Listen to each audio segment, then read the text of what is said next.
Si Doña Edith. Nagtatantrum na naman ang aming ina.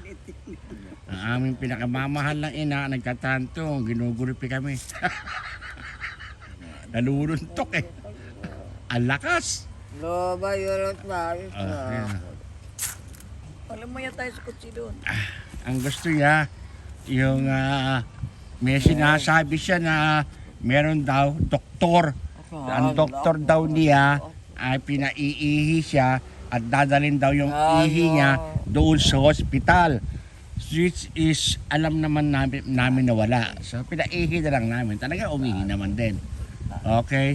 So then, pangalawang ihi daw, sabi niya, ilalagay sa baso at dadalhin. Ang hinahanap niya nga pa ngayon yung baso, yung transparent, yung clear. So, nakakita na ako ng ng bote ng water bottle. Hinati ko sa gitna, doon ko na lang siya pinaihi. Pero, sino mang panad pa, tumapon. Natabig niya. Nagalit na naman sa amin. Ayan ang istorya. Kami pinagalitan. So, bago pa makaalis, lilinisin muna namin yon.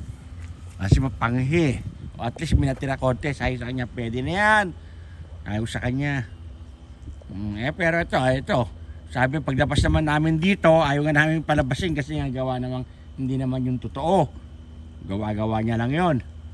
Okay, so ito naman kami, nasa labas na, nakikisama, nakikibagay sa mga pangyayaring gusto niyang mangyari. Ayan, sabi niya, pinapasakay ko sa kotse, ibibiyahe ko, gigimikan ko na lang sana.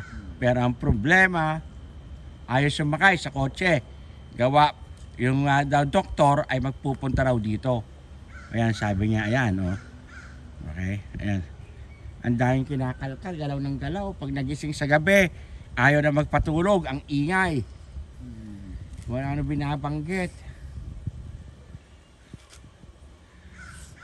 And of course, hindi naman din kakayanin ni Susie na nag-iisa. Kaya eto ko.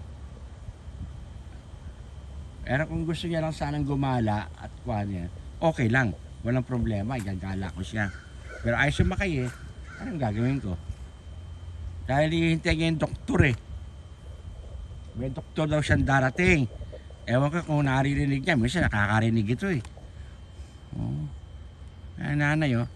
Salamin niya nga nawala. Hindi makita. Ewan ko sa'yo nilagay.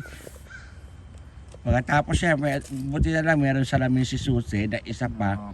Ayong pinahiram. Kaya alam, maluwag sa kanya. So nangyayari ito.